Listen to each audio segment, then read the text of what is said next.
Kanalımıza hoş geldiniz. Dünya tarihinde insanlık çok ilginç olaylara şahit olmuştur. Bu olayların bazıları aydınlanırken bazıları ise gizemini hep sürdürmüştür. Gizemini sürdüren olayların çıkış noktası ile ilgili kimi zaman doğal sebepler, kimi zaman ise doğaüstü sebepler öne sürülmüştür. İşte biz de bu gizemli olaylardan bir tanesine bu videomuzda yer vereceğiz. Lanetli ekmek olayı.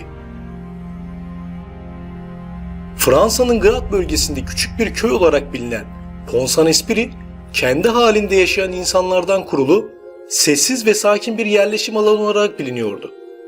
İnsanların günlük ihtiyaçlarını karşılamak için işinde gücünde olduğu kasabada, tarihler 16 Ağustos 1951'i gösterdiğinde son derece ilginç olaylar yaşanmaya başlamıştır.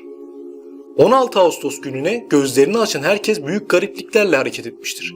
Köylülerden bazıları ejderha gördüklerini söylemiş, bazıları da yılanların kendilerine saldırdıklarını ifade etmişlerdir. O tarihte 11 yaşında olan Charlie Grandjean evinden koşarak çıkıp büyük annesini boğmaya çalışmıştır. İşçi Gabriel Lida'yı kendisinin öldüğünü, oda arkadaşının da kafasının bakırdan yapıldığını ve karnını yılanların yediğini iddia etmiştir. Aynı gün evinden çıkan bir kadın ise kendisine kaplanların saldırdığını ve vücudunu yediklerini söylemiştir. Köyde yaşayan neredeyse herkes delirmiştir. Yaratıklar, ejderhalar, kaplanlar, yılanlar ve daha nicelerini gördüğünü söyleyen köylüler ya diğer insanlara zarar vermiş ya da kendilerine zarar vermiştir. Resmen bütün köy tımarhaneye dönmüştür. İlk zamanlar çevre köylerde bu olayın sebebi doğaüstü olaylara bağlanmış, köyün lanetlendiği düşünülmüştür. Bunun içinde din adamları ve medyumlar sahaya sürülmüş, köyde şeytani güçler aranmıştır. Sonraları bunun bir salgın olabileceğini iddia etmişlerdir. Yani herkes bir şey söylemekte, her kafadan bir ses çıkmaktadır.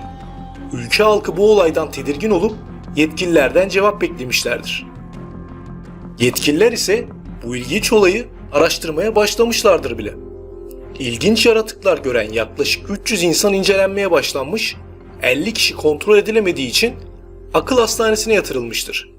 Hastaneye yatırılmalarına rağmen 50 kişinin çoğu kontrol altına alınamamıştır. Doktorlara kalbinin yerinden çıktığını ve onu yerine koymaları gerektiğini söyleyenler bile olmuştur. Garipliklerin başlamasından tam 8 gün sonra hastanede yatan bir hasta çığlıklar atarak kendini 2. kattan aşağı atmıştır.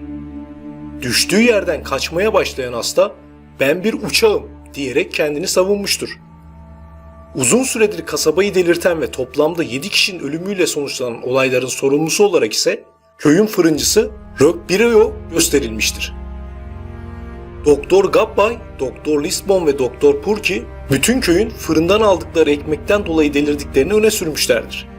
Kimisinin ekmekten az yediği için az etkilendiklerini, kimisinin ise çok ekmek yediği için çok etkilendiklerini ve bu yüzden akıl hastanesine yatırıldıklarını söylemişlerdir. Yapılan araştırmalar sonrasında köylülerin ekmeklerine ergot isimli bitki mantarı veya mantarın içindeki kimyasalların karıştığı tespit edilmiştir. LSD'nin ana maddesi olarak bilinen ergot mantarı, dünya üzerindeki en güçlü halüsinojen maddelerden bir tanesi olarak biliniyordu. Kasabadaki garipliğin nedeni ergot mantarı ile çözülmüş gibi dursa da üzerinde bir takım soru işaretleri her zaman bulunmaktaydı. Ergot mantarının işlenmeden bunun içine karıştırılması bu kadar güçlü bir halüsinasyon dalgası yaratabilir miydi? Ayrıca yüksek fırın ısısının mantarın içindeki etkileri yok edip edemeyeceği konusunda araştırmalar yapılmamıştı. Kasabanın toplu halde delirmesinden 2 yıl sonra yaşanan intihar vakası ise kasabada yaşananlar hakkında farklı tezlerin ortaya çıkmasını sağlamıştır. CIA'in MKUltra adını verdiği ve zihin kontrolünü amaçladığı deneylerden belirli miktarda LSD verilerek zihni kontrol etmeye çalışılan Frank Olson, kaldığı otelin 13. katından atlayarak intihar etmiştir. Olson'un bilincini kaybettiği ve yapılan deneyi tüm dünyaya duyurmayı istediği düşünülmüştür. İntiharla ilgili yapılan araştırmalar sırasında ulaşılan belgede bir ilaç firması ile bir CIA ajanı arasında geçen görüşmelerde kasabada yaşananların tamamen LSD nedeniyle olduğu iddia edilmiştir. Daha net ifadelerle CIA iddialara göre zihin kontrol için kullandığı LSD'yi köylülere ekmekle birlikte vererek topluluğun kontrol edilip edilemeyeceğini test etmiştir. Hatta bu iddiayı güçlendiren bir diğer emare, o dönemde Avrupa'da tek LSD üretebilen ilaç firmasının köye 100 kilometre uzaklıkta bulunması olmuştur. CIA deneyi olduğu yönünde iddialar bulunsa da CIA bu iddiaları hiçbir zaman kabul etmemiştir. Normale dönen halk bu olaydan çok etkilenerek ekmeklerini çöpe atmış, uzun bir süre ekmek yememişlerdir. Toplamda 300 köylünün uzun süre hayal gördüğü, 50 köylünün uzun süreler tımarhanelerde tedavi altına alındığı ve 7 köylünün de hayatını kaybettiği lanetli ekmek olayı halen daha aydınlatılmış değildir. Bu nedenle yaşanan bu ilginç olay halen daha gizemini korumakta. Elle avait des crises terribles d'hallucination, se dressant sur son lit, voyant le sang qui tombait du plafond de partout, voyant des tigres qui bondissaient dessus, des lions, des ours qui venaient la dévorer.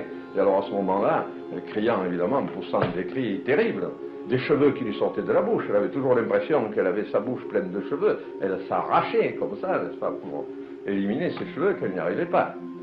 Et vous vous souvenez de quelque chose, mademoiselle? Rien du tout, monsieur. Bir dahaki bilinmeyen hayatlara tanıklık etmek için bizi izlemeye devam edin.